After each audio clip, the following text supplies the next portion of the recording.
Om Agnimihile Purohitam Yajnasya Devam Ritvijam Hotaharam Ratnadhatamam Agniv Purve Bhirshibhiridio Nutanayruta Sadevam Mehavakshati Agnina Arayamashnavad Poshameva Dive Dive Yashasam Virabhattamam Agneyam Yajnamadvaram Vishvatav Paribhurasi Saideveshu Gacchati Agnirhota Kavikratu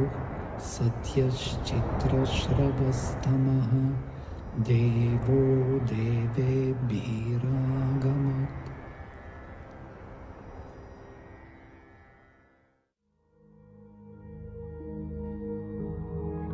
On the other side of the eternal stairs, the mighty kingdoms of the deathless flame aspired to reach the being's absolutes. Out of the sorrow and darkness of the world, out of the depths where life and thought are doomed, lonely mounts up to heaven the deathless flame. In a veiled nature's hallowed secrecies, it burns forever on the altar mind, its priests the souls of dedicated gods, humanity its house of sacrifice. Once kindled, never can its flaming cease. If fire along the mystic paths of earth, it rises through the mortal's hemisphere, till borne by runners of the day and dusk, it enters the occult eternal light and clambers whitening to the invisible throne.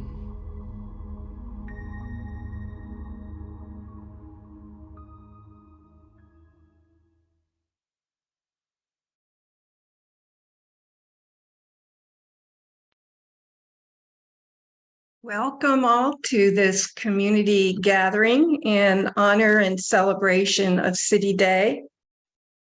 With us here today are our community members and our dear, dear, dear friends, Don and Jan, Geeta Shri, Jayashri, and Dolores, and from La Grasse, Sri Aurobindo Integral Life Center here in Fountain Inn, South Carolina, H.P. Rama, Vladimir, and myself, Radhe. We are thrilled that you are able to take the time today on this day of Thanksgiving in the U.S. to join this very special Darshan gathering. So let us open today with the Darshan message, and it will be followed by Geeta Shri's reading of a passage from Savitri, the Yoga of the King and the Spirit's Freedom and Greatness. The Darshan message from Sri Aurobindo. Religion's real business is to prepare man's mind, life, and bodily existence for the spiritual consciousness to take it up. It has to lead him to that point where the inner spiritual light begins fully to emerge. It is at this point that religion must learn to subordinate itself, not to insist on its outer characters, but give full scope to the inner spirit itself to develop its own truth and reality. Sri Aurobindo.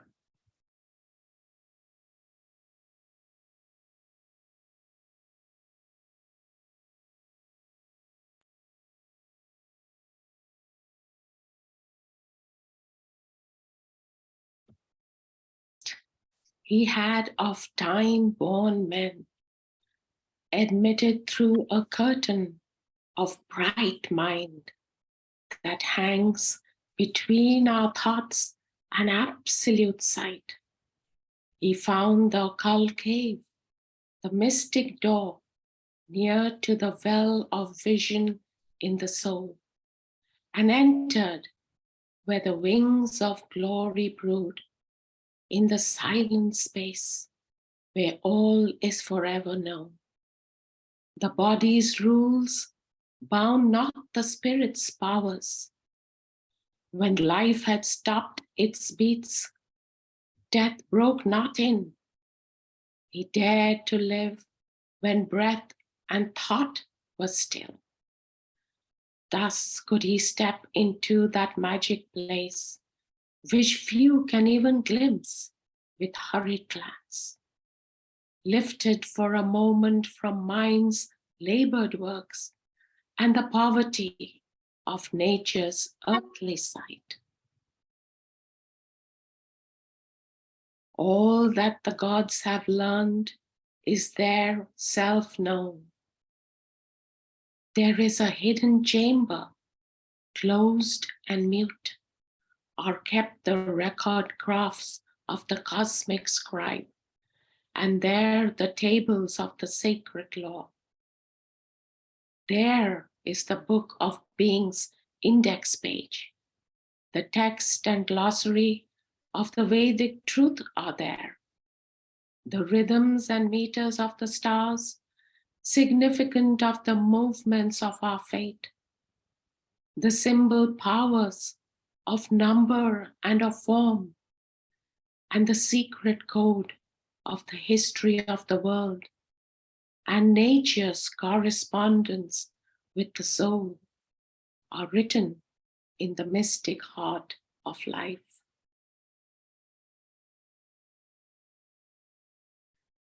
A will, a hope immense now seized his heart, and to discern the superhuman's form, he raised his eyes to unseen spiritual heights, aspiring to bring down a greater world.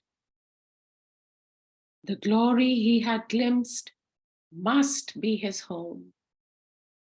A brighter, heavenlier sun must soon illume this dusk room with its dark internal stare. The infant soul in its small nursery school, mid objects meant for a lesson hardly learned, outgrow its early grammar of intellect and its imitation of earth nature's art, its earthly dialect of God language change. In living symbols, study reality and learn the logic of the infinite.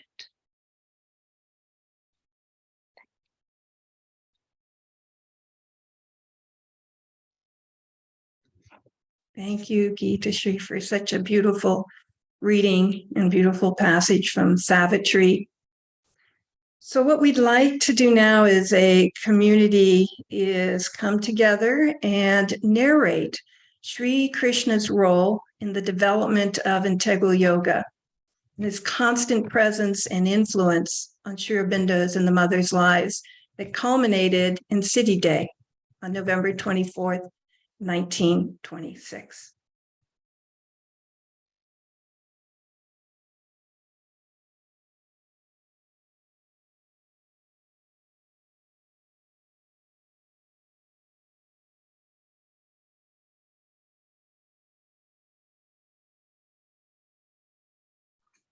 Sri Aurobindo on the descent of Krishna into his body on November 24th, 1926. The descent of Krishna would mean the descent of the overmind Godhead, preparing the descent of the supermind and Ananda. Krishna is the Anandamaya. He supports the evolution through the overmind, leading it towards his Ananda.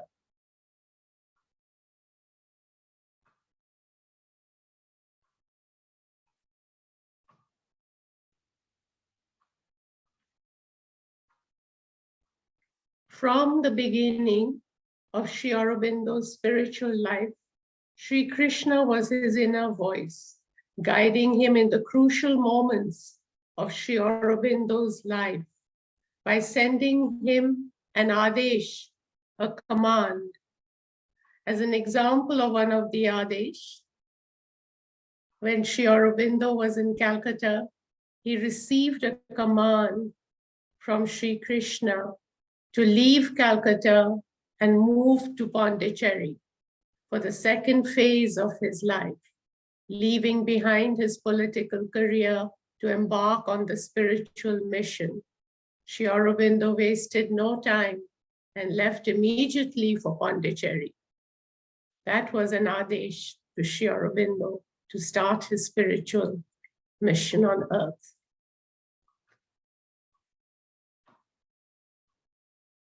It is in 1908, during the freedom fighting movement, that Sri Aurobindo was arrested and imprisoned in Alipur jail. But his imprisonment turned to be an initiation and profound realization of Purna Yoga of Sri Krishna and realization of cosmic consciousness. Speaking about the experience, Sri Aurobindo says, the high enclosure, the iron bars, the blank surface of the wall, the tree with its green leaves, shining in the sunlight, all seemed to come alive, as if animated by a universal consciousness. A vibration of pure love seemed to radiate from them towards me. All of creation seemed to be just nature's elaborate play, whilst a vast, pure, detached spirit, wrapped in a serene delight, looked out from within. Sometimes one could, as if, see the Lord standing under the tree, playing upon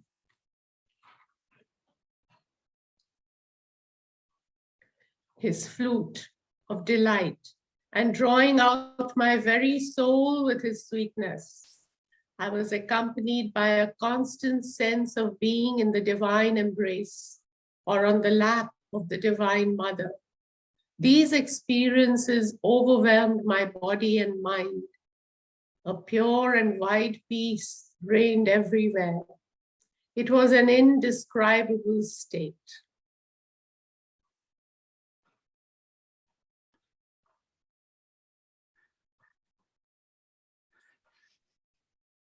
Sri Aurobindo narrated his spiritual experiences in the Alipur jail in his Uttarpara speech in May 1909. Sri Aurobindo described how Sri Krishna and his presence and power totally transformed his consciousness and perception of the world.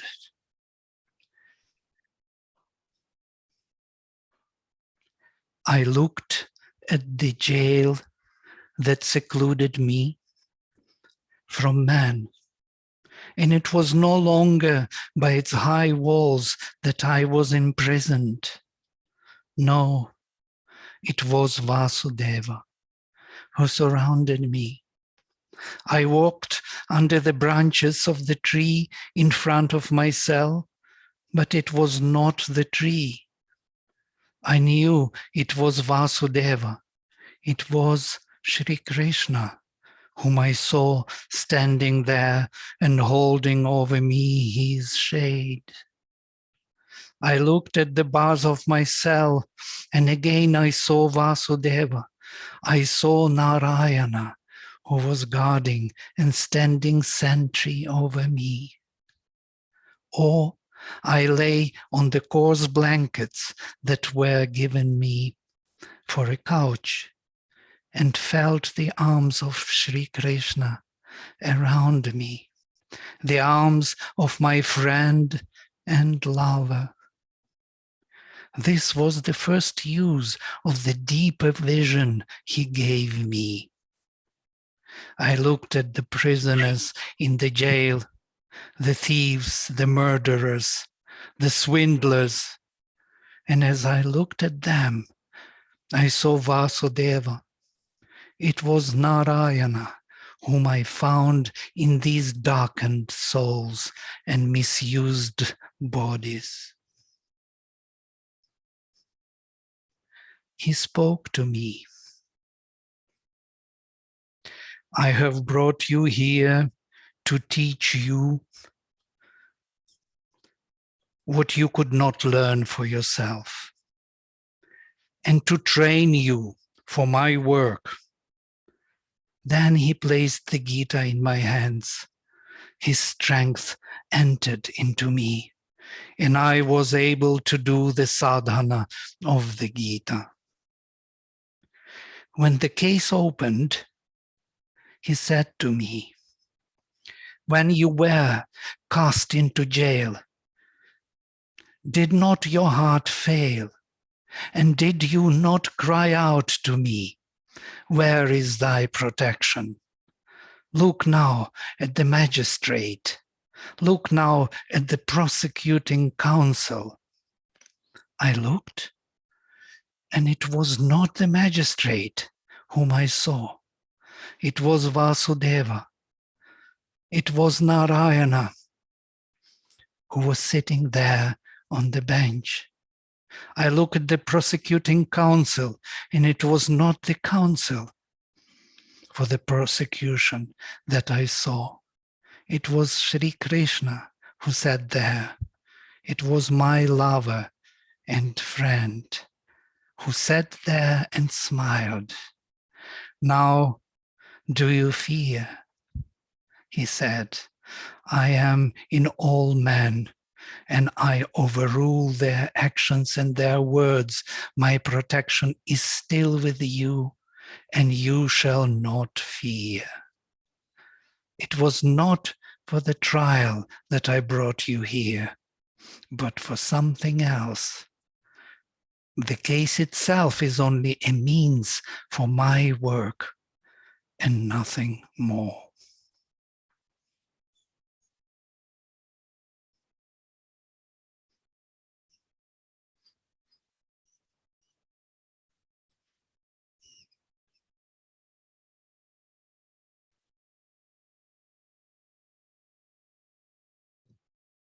And you'll have to unmute yourself, Jan, if you're muted.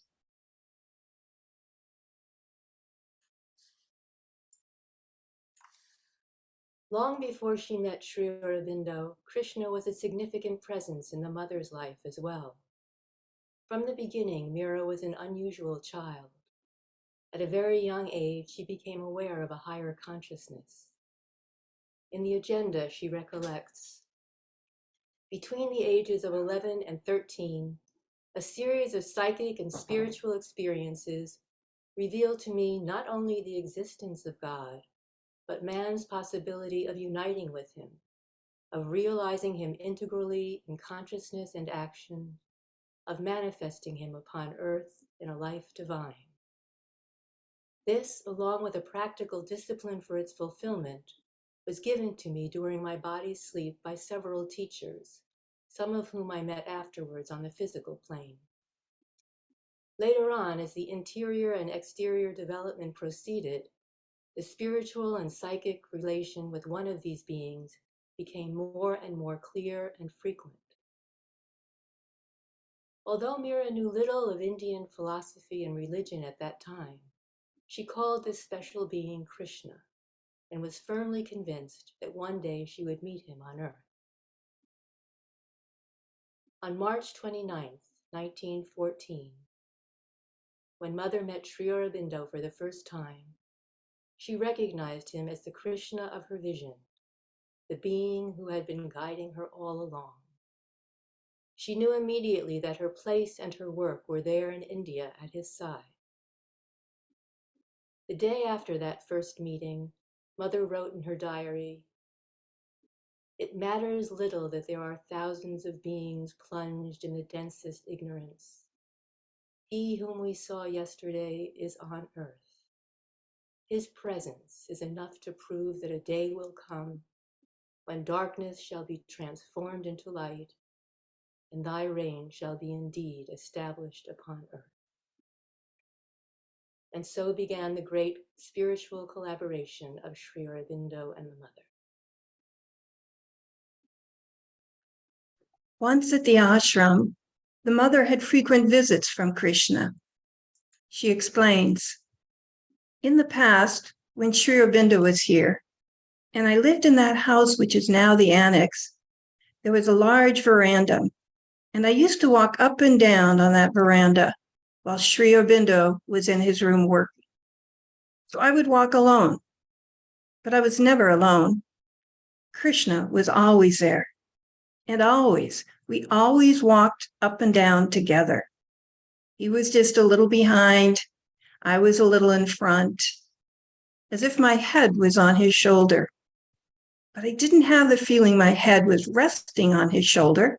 That's just how it was. And we would walk. We would communicate.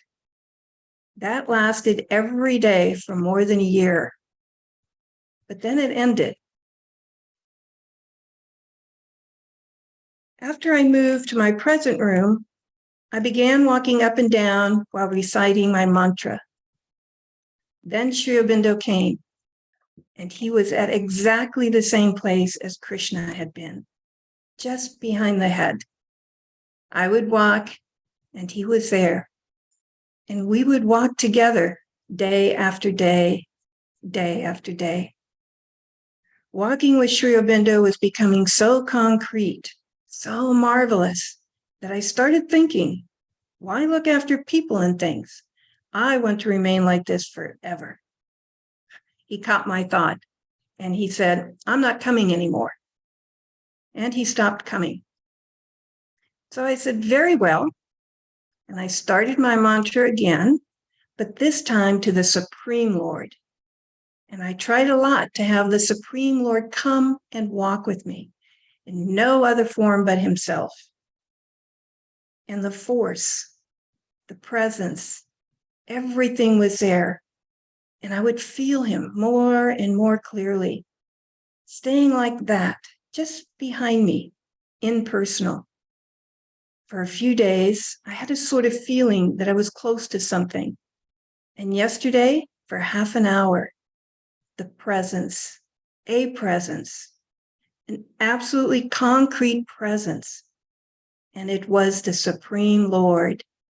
And he told me, first Krishna, then Sri Aurobindo, then I.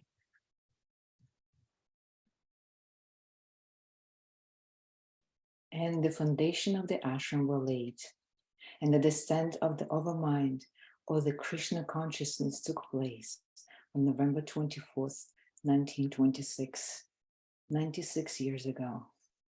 From that day, Sri Aurobindo handed over the complete spiritual and material charge of all the disciples to the mother and withdrew into seclusion to concentrate on his sadhana of bringing down the supramental consciousness.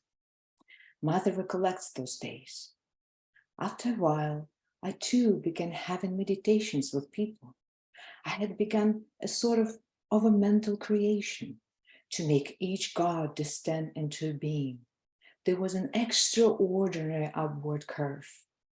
Well, I was in contact with these beings, and I told Krishna, because I was always seeing him around Sri Aurobindo. This is all very fine, but what I want now is creation on earth. You must incarnate. He said, yes. Then I saw him with my own eyes, inner eyes, of course, join himself to Sri Aurobindo. Then I went into Sri Aurobindo's room and told him, here's what I have seen. Yes, I know, he replied. That's fine. I have decided to retire to my room, and you will take charge of the people. You take charge. There were about 30 people at that time. Then he called everyone together for one last meeting. He sat down, had me sit next to him, and said, I call you here to tell you that as of today, I am withdrawing for purposes of sadhana, and Mother will now take charge of everyone. You should address yourself to her. She will represent me, and she will do all the work. The next few years saw great changes. The numbers of disciples increased, and many new activities were started. This is the sadhana which tries to bring down the spirit into matter. All fields of human activity are accepted, and the Mother took care of the smallest details. From an unknown experiment in the corner of India, the ashram now grew into a great center of yoga, attracting devotees and disciples from all over the world, including us.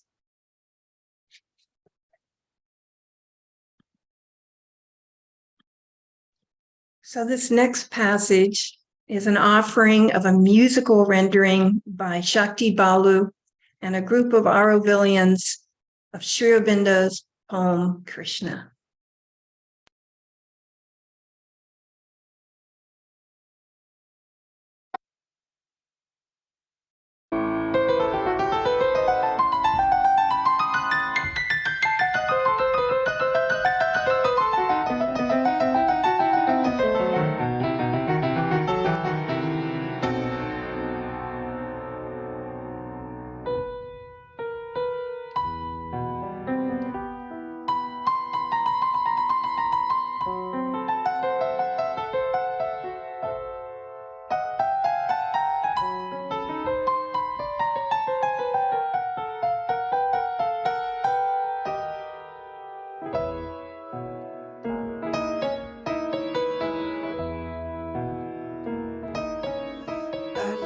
I find a meaning of soul's birth into this universe, terrible and sweet. I who have felt the hungry heart of earth, aspiring beyond heaven to Krishna's feet.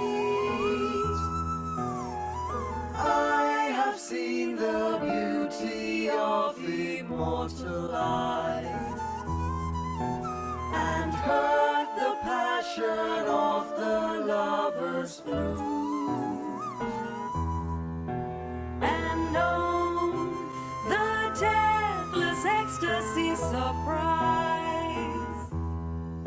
and sorrow in my heart forever mute.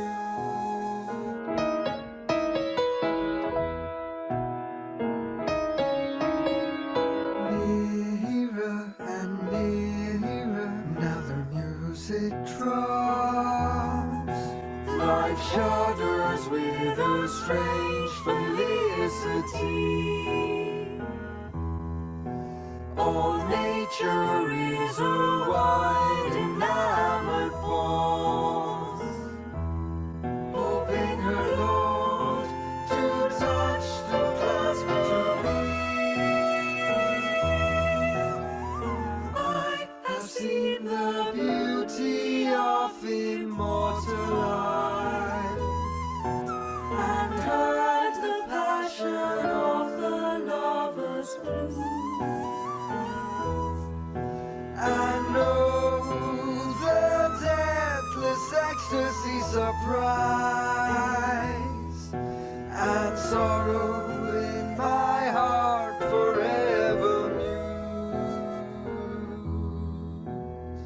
For this one moment live the ages past. The world now throbs fulfilled in me at last. For this one moment live the ages past. The world now throbs fulfilled in me at last. For this one moment live the ages past. The world now throbs fulfilled in me at last.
You'll have to unmute yourself, Don.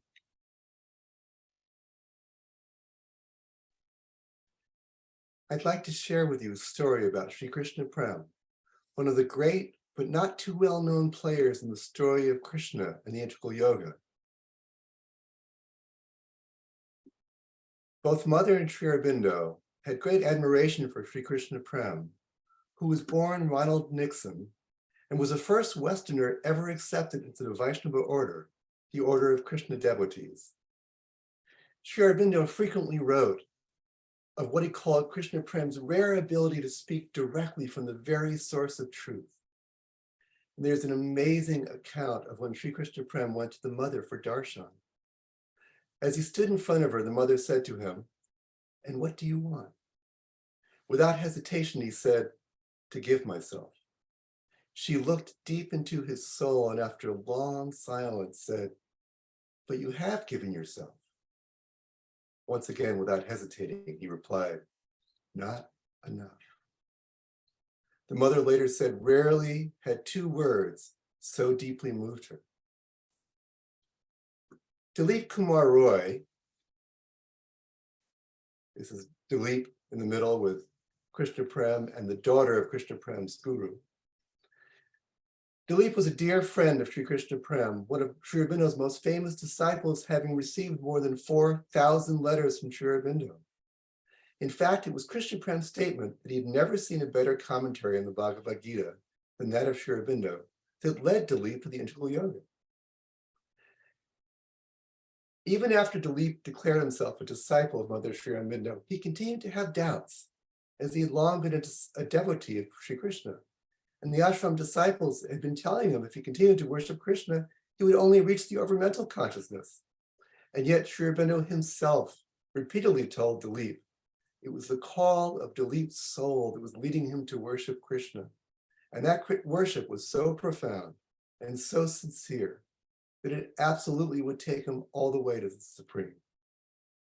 Yet Dilip persisted in his concerns, and repeatedly, Sri Krishna Prem wrote him letters to strengthen his aspiration, letters that Dilip showed Sri Aurobindo, who always approved.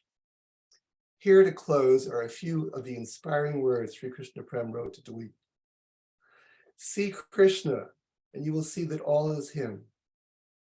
What we call the beauty of the sky, the great spaces of air, the life-giving flow of water, the bright power of fire, all these are him.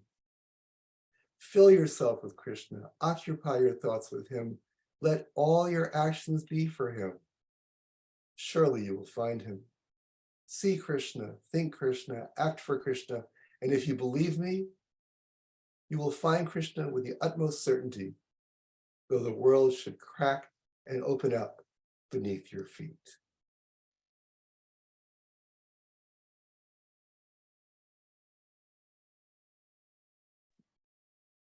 And in this moment, I think this is the most important moment, because this is the opportunity to share with the community, to open up something that you feel in your heart, connecting with such a special day as is today. You can share a poem, you can share thoughts, you can share a passage or a mantra. And we're really glad and honored that you all here with us today, and we're eager to hear you with all the sharing and community. Thank you. Namaste. So at this point, if anyone would like to share, as Dolores has invited you, if you can just raise your hand, and we'll bring you over to join us as a panelist. And at that point, you can do your sharing. So we would appreciate anyone in the community that would like to come over and join us and share their thoughts or poems or a short story.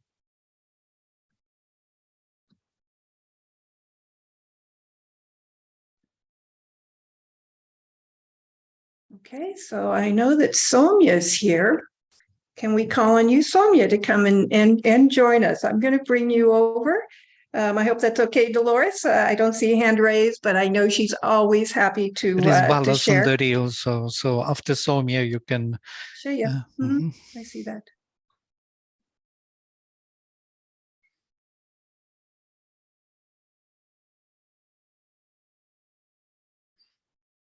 Okay, there she comes.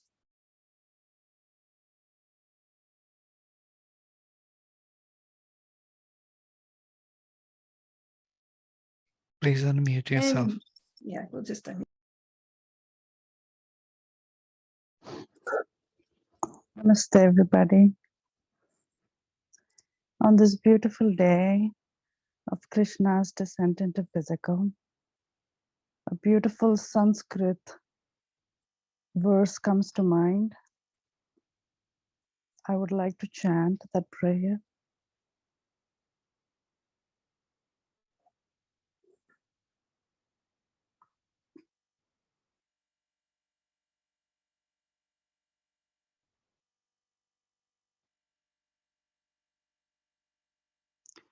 Shantakaram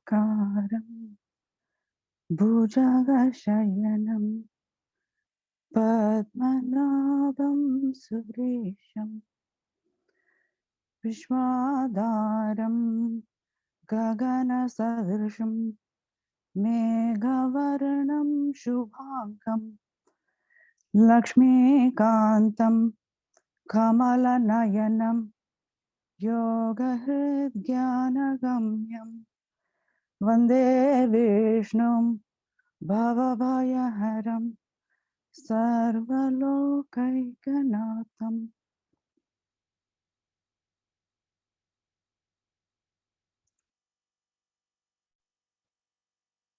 Here is a bhajan for Krishna.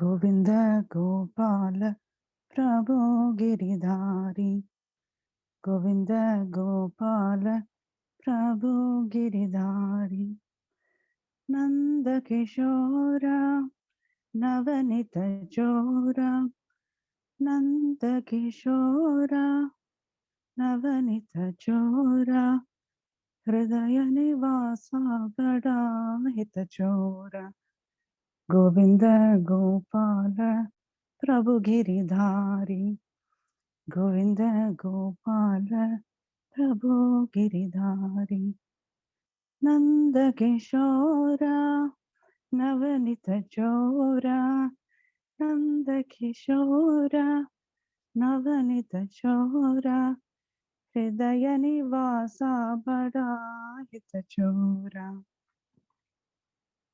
Thank you.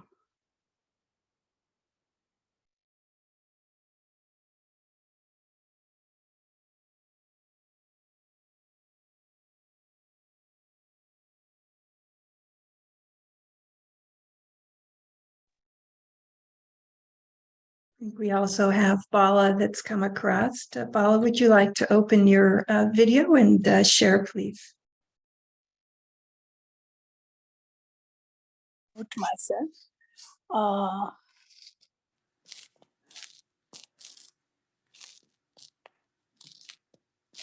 There is a poem by Sri Aurobindo Krishna. I think now they did the singing also. They took it.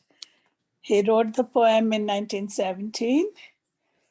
And we, as students of ashram, learned it when we were, I think, 9-10 years old as the first poem in one of our class by and it was explained to us by Nirodha and Namal Kiranda. I think you all know their name, those who are connected.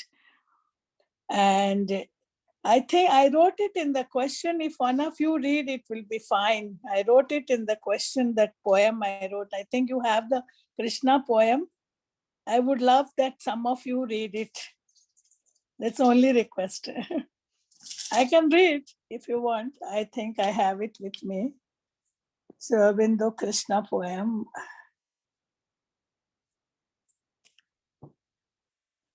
So would you like me to read, or you would love to read? I posted in the question the poem. I think it will be really nice if you can share. We can Okay, hear nice. voice. In the way that we recited in our school as a child. And I think I'm that's 1976 really, pass out from ashram school. yes, and I think this is. And I have seen Mr. Vladimir in Anand Reddy's place in Sakar once. You remember? I'm his cousin. I'm his first cousin. I'm sister of Anand Reddy.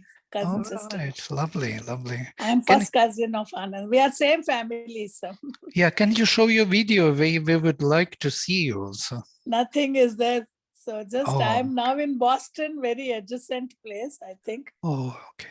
I don't know why my phone is not switching on to the start video. It's not. But It's it would not be going. really I'm nice to using hear. my iPad. I think It would be somewhere really in. nice to hear that It's from okay. you, It's Karen. okay. Next time. And I would like to come because I will be in this and Boston quite frequently. So I would like to do some kind of some service to La Grace, if anyone. Maybe I would love to visit the center once. I'm going back to Pondicherry. Then again in summer, July, August, I'll be here. No shouting. Yeah. Please, please, So please I come just continue. visit. I think time. So- At last I find a meaning of soul's birth into this universe terrible and sweet. I who have felt the hungry heart of earth, aspiring beyond heaven to Krishna's feet.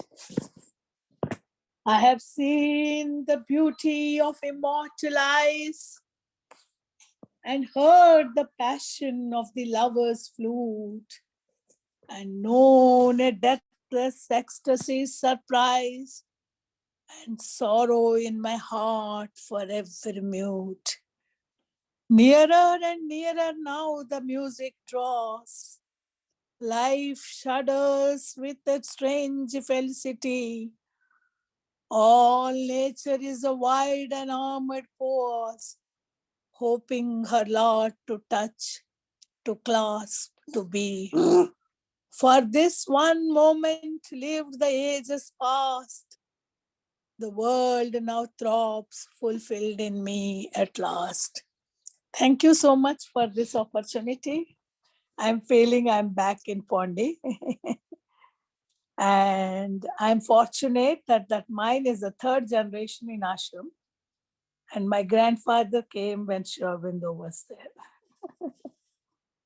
So blessed that I got this La Grace and Mr. Yatsenko's brilliant programs that are taking place. So I may get some opportunity to do some service. Thank you very much. Thank you so much. That was so special, especially coming from ashram. It's almost like we bridged and had this connection. Thank you so much. And your voice was, although we cannot see you, we can feel you. So thank you so much. And we had another raising hand. I think that's Karine. Would you like to share your thoughts, mantra, poem, anything is in your heart?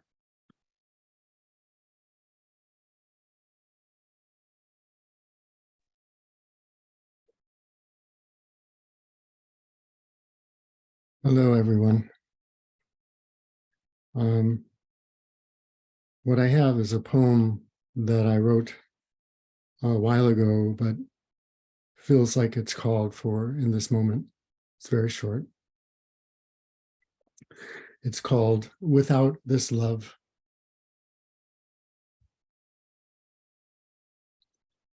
Without this love, my heart could never heal. Without this love, my soul would never be revealed. Without this love, the deepest gulfs remain concealed. I hope to never find myself without this love. Thank you. Om This is Jai so Shri beautiful. Krishna Madhuram Madhanam Madhuram Vadanam Madhuram Madhuradipate Rakhilam Madhuram. Madhura is nectarous. Everything of Shri Krishna is Adanam, Vadanam, Madhuram, Adhiradipate Sakilam Madanam. So same. Let us feel the nectarous beauty of the divine. That's it. Beautiful. Thank you so much, Karun. Thank you so much, Bala. And Anybody else would like to share?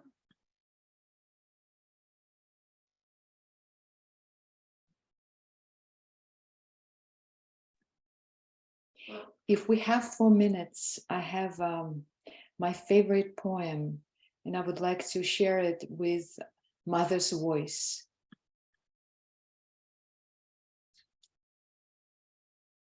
I'm going to bring it all the way up so everybody can hear her voice. Let me know if you can hear it well. One day, the little more.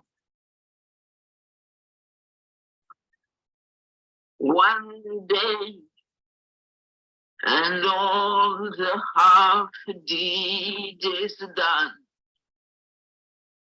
One day, and all the unborn begun. A little path and the great goal. A touch that brings the divine hope. Hill after hill was climbed, and now, behold, the last tremendous brow, and the great rock that none has trod, a step,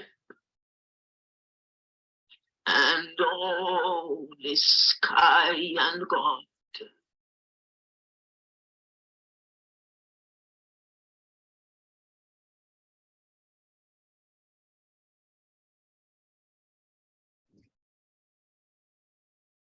Thank you. Thank you, Dolores, for playing that. Having the mother's voice here today is very, very special and much needed. So thank you so much. And I think there are no other sharings that we can see. And as we near the end of today's session, we would like if all of us can join in a common offering with deep gratitude to Sri Krishna, Mother, and Sri Aurobindo for guiding us on the path. We have a short film here on gratitude to help us come together.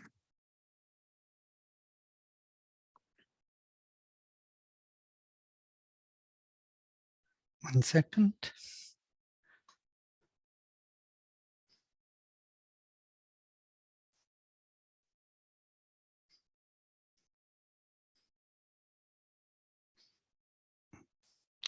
One second.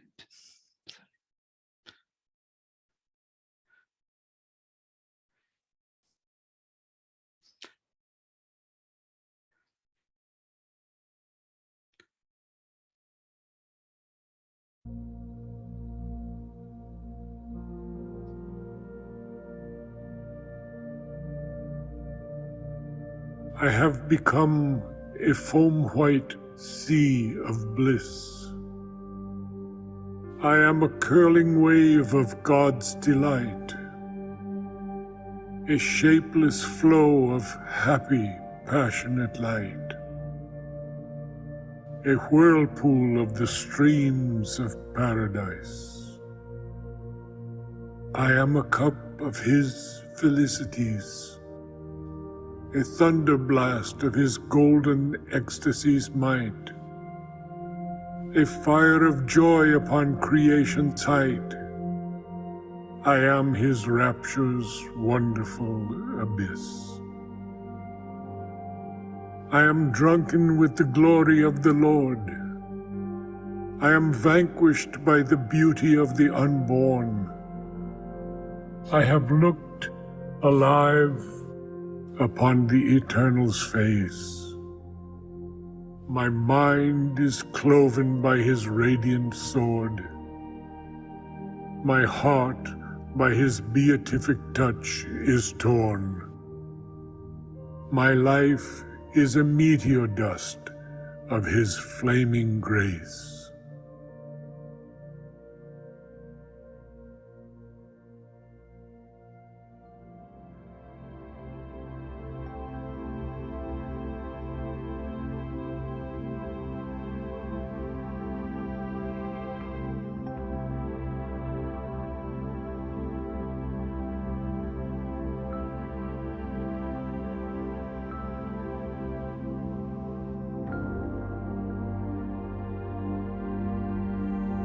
There is another movement which should constantly accompany devotion.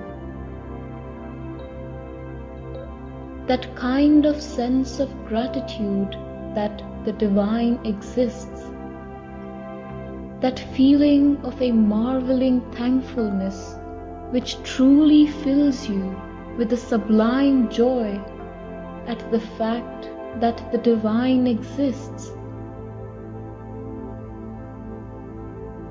that there is something in the universe which is the divine, that it is not just the monstrosity we see,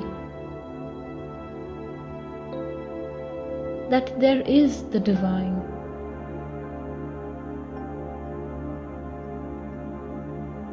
The divine exists,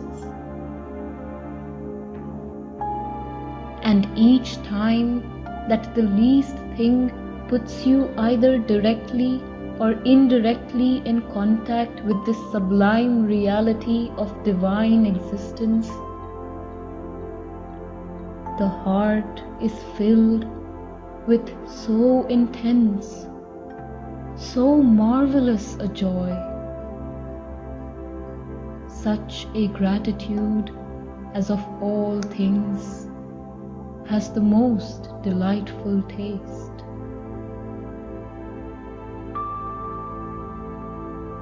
And yet, of all movements, the one that perhaps gives the most joy, an unalloyed joy untainted by egoism,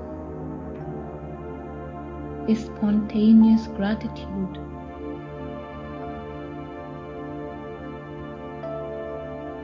It is a very full joy, very full. It is something that widens you, that fills you, that is so fervent. It is directionless.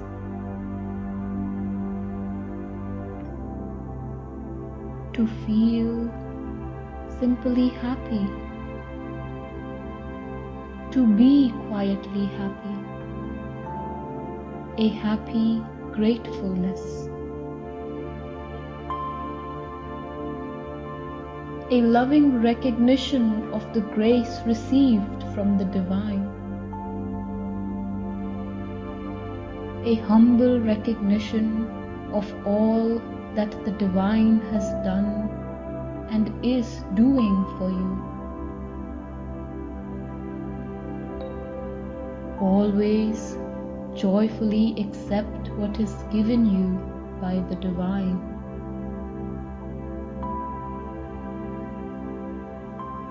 Physically, materially, upon earth, it is in gratitude that one finds the source of the purest delight.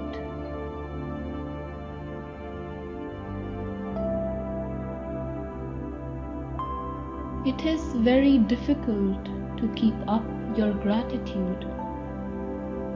For a time it comes very strongly, and again it goes back.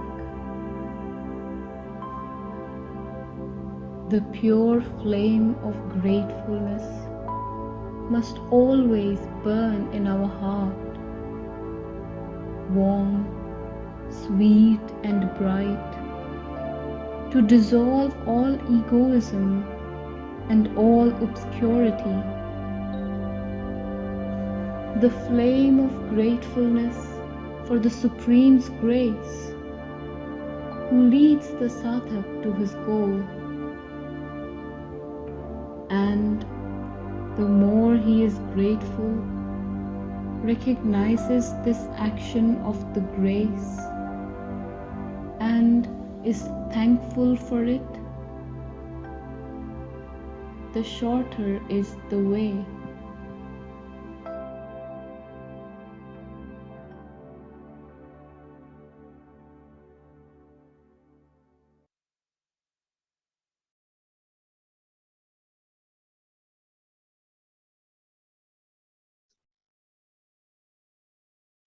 So I'm going to, number one, thank Vladimir for putting together this entire program from the start to finish, the videos, the meditation, the scriptures, everything was coordinated. And of course, we have our community members that came together and found within the scripts that were provided their own way of delivering and pictures and emphasis. And so we thank everybody, HP Rama that's here, and your family, HP, a wonderful, wonderful Siddhi day.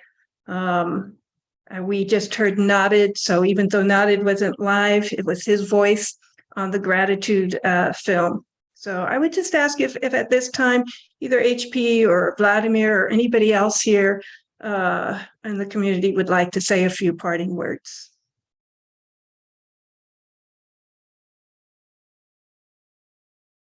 No, can't encourage you, Vladimir, to say a word or two. Well, this is the most important day for us, for all the followers of Sri Aurobindo's and Mother's Yoga. And this combination, this connection of Krishna and Sri Aurobindo is so dear to all of us, to our hearts, to our souls. We are all led by Krishna and Sri Aurobindo. We feel their presence. We need them. We surrender to them. And this is the most blissful day, actually, for me and for us, for our community. Thank you all for joining this on this occasion, and we will meet again. Thank you so much for the opportunity. And I feel we all were there that day, either in a spirit or in a body, because everything seems so familiar. Thank you so much. It's an honor. Thank you. Thank you so much for bringing us together.